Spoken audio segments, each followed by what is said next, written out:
शख्सियत है जो मोहम्मद कमाल पाशा के लिए नहीं आई। इससे बड़ी आपकी कामयाबी क्या है?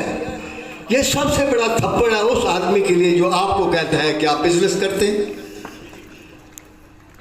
तो आप हौसला रखें, आप काबिल फ़ख्र इंसान हैं हमारे लिए, हम आपको सल्यूट। अब थोड़ी सी बात अपने मौसल, अपने लेजेंड सैयद नूर साहब के लिए। बहुत खुशी हुई, मुझे ऐसी महफिलों में आकर बहुत ही अच्छा लगता है। इसलिए अच्छा लगता है कि यहाँ हर कोई आकर मेहमान की तारीफ़ करता है।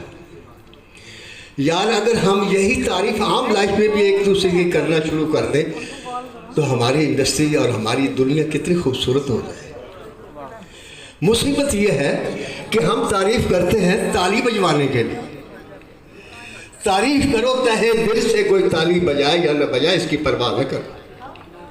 वो बात कहो जो हक है। मेरे अंदर एक ही नक्श और एक ही खूबी है कि तकरीर करूँ खा इंटरव्यू दूँ, मैं सच बोलता हूँ। और वो ऐसा सच बोलता हूँ खा मेरे अपने ख़िलाफ़ ही क्यों न हो। मोहम्मद कमाल पाशा के फ़न का एतराफ़ जिस तरीके से परवेज़ करीम साहब ने किया, मेरे पास तो वो अल्फाज नहीं है। इस शख्स को तो मैंने बहुत अरसा पहले मान लिया था। तो मोहम्मद कमाल पाशा के फ़न का इतराफ़ मैं यूँ करूँगा, और ये मैं पहले भी कर चुका हूँ और भरी महफिल में भी कर चुका हूँ, आज आवाम के सामने कर रहा हूँ कि नासिर अदीब के बारे में शकील भाई ने कहा कि कमाल जुमले लिखते हैं, पत्नी क्या क्या मकालमों को हशर कर देते हैं, जैसे मकालमे कोई नहीं लिखता, इन्होंने ये कर दिया वो कर दिया। बखुदा मैंने ये मकालमे हल्फिया कह दो मोहम्मद कमाल पाशा से लिखना सीखे।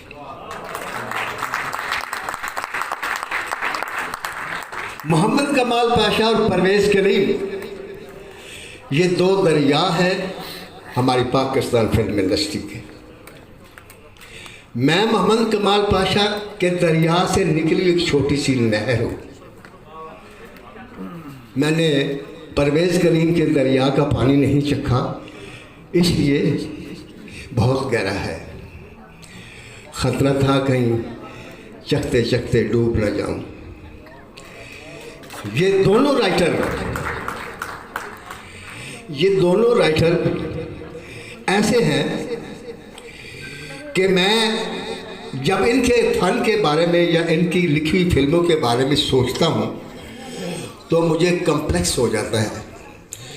कम्प्लेक्स यूँ होता है कि जो मोहम्मद कमाल पाशा जुमले लिख गया शीदा पिस्तौल में और सुबह के सतारा में और जेलते कैदी में, मैं न लिख सका। जो परवेज़ करीम बाज़ार हुस्न में लिख गया मैं न लिख सका। इन लोगों के साथ मैं और सैयद नूर साहब जो थे, हम इन दोनों के पीछे पीछे थे। मैं सैयद नूर साहब से आगे निकल गया। सोसाइटी गर्ल उन्होंने लिखी, बड़ी अच्छी फिल्म थी। एक और फिल्म लिखी वो भी बड़ी अच्छी थी, लेकिन मैं ज़रा आगे निकल गया। ऐसा चालाक शख्स है, डायरेक्शन का डंडा लेकर मेरे से कहीं आगे निकल गया। मैंने बहुत पीछा किया, जिस टैक्सी में जा रहा था उसके पीछे बहुत पीछा किया। मैंने इन तीनों से क्या सीखा? मोहम्मद कमाल पाशा तो मेरी जड़ है, इनको मैं दादा कहता हूँ। आज इनको बताता हूँ कि मैं इनको दादा क्यों कहता हूँ। उसकी आधी वजह तो परवेज़ करीम साहब ने बता दी। देखिए, हमने बुजुर्गों से ये सीखा था कि जो तुमसे इल्म में बड़ा हो उसके बराबर में नहीं बैठना। जबकि मेरे बाप ने दुनिया को सलाम किया, मेरे बाप को किसी ने सलाम नहीं किया। तो ये अहले इल्म घराना है। और ये बड़ी बात है कि अनवर कमाल पाशा जैसी शख्सियत और राइटर और डायरेक्टर के होते हुए मोहम्मद कमाल पाशा का अपने नाम को ऊपर लिया। बहुत बड़ी बात है, वरना बोर्ड के थले कोई रुख उगता नहीं है। लेकिन इसने कमाल किया, नाम भी कमाल है।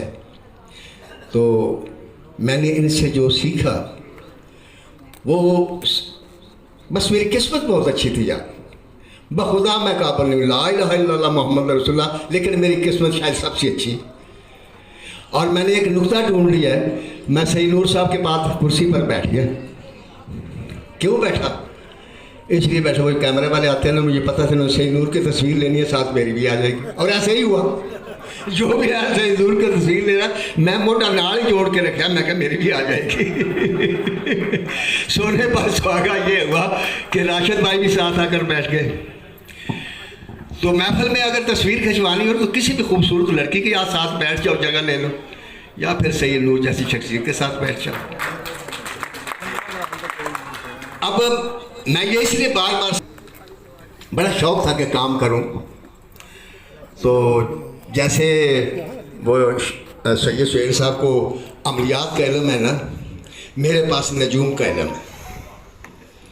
मुझे यह अता है, हाथ में नहीं देखता लेकिन बताता मैं ज़रूर हूँ। और दो ही शख्सों को मैंने अपनी ज़िंदगी में अज खुद बताया, उनमें एक साइमा भाभी भी हैं। नूर साहब से इल्तिमास है कि जाकर पूछ लें कि जब मैं दुनिया देखेगी बना रहा था, उस वक्त मैंने पेशीन गोई की थी उनके बारे में और उनकी फिल्म चूड़ियाँ के बारे में। और हरफ बहरफ वो तमाम मेरी पेशीन गोइयाँ उनके बारे में सही साबित हुई। ये नूर साहब जाकर पूछ लें और फिर बयान भी कर दें किसी महफिल में। एक पेशीन गोई मैंने अल्ताफ साहब के बारे में की।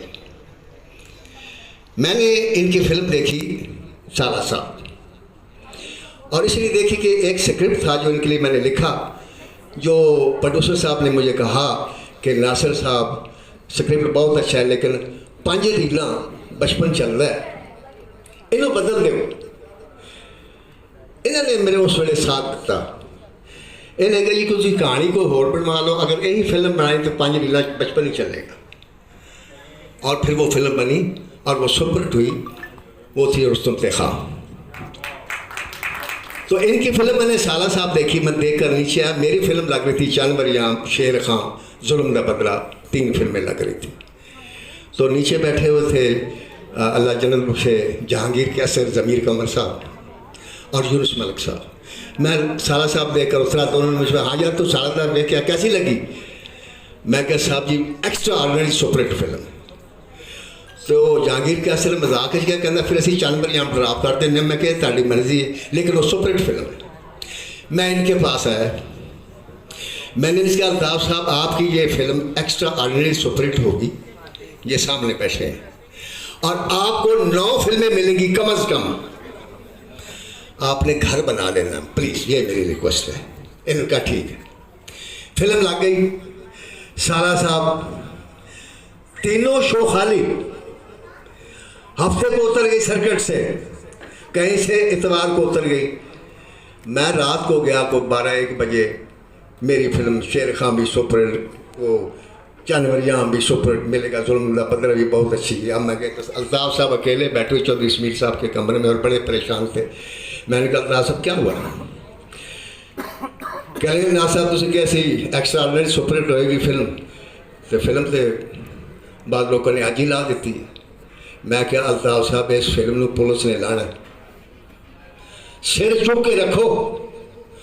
और फिर सोमवार से उस फिल्म की ब्लैक शुरू हुई और 3 साल चली वो फिल्म एक साल में।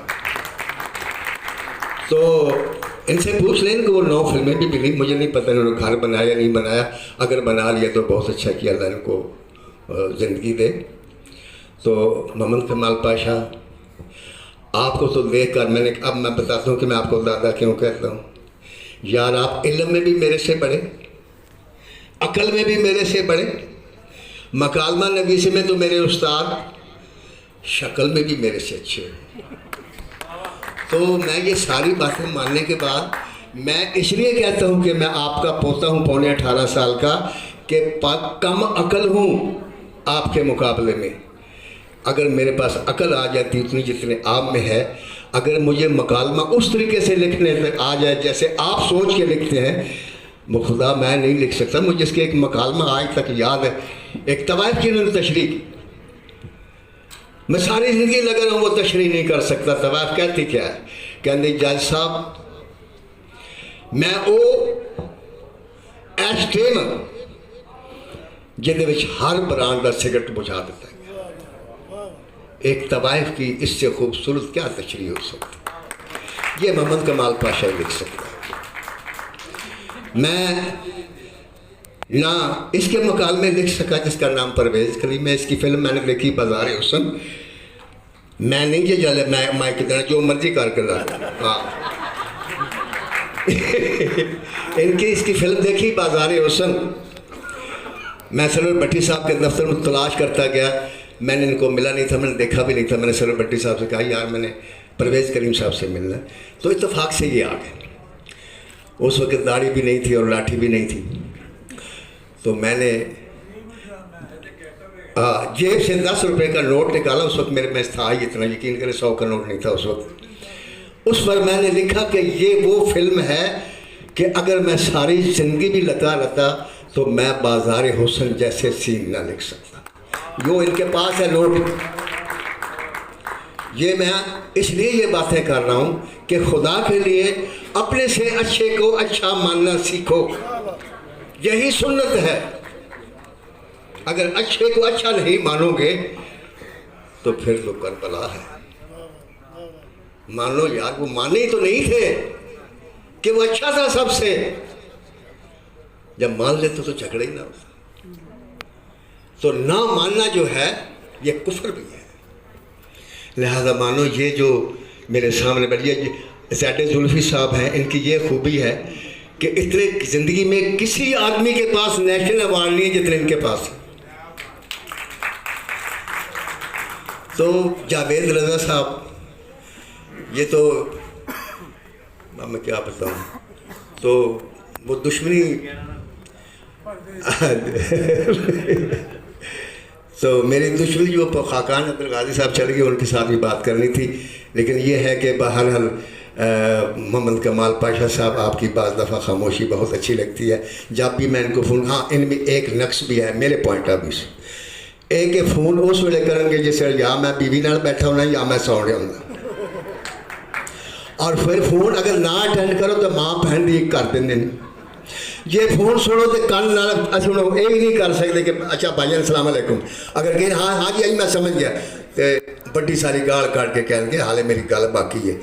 पूरा आधा घंटा पौना घंटा हूँ तो मैं इन्ना आदी हो गया कि जदों भी मेरी कोई तबीयत खराब हो तो मैं आप इन्होंने फ़ोन करना है।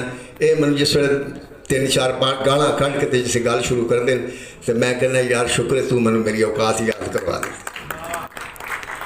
तो क्या कहूँ मैं आपके लिए, और मेरे पास अल्फाज नहीं है बखुदा।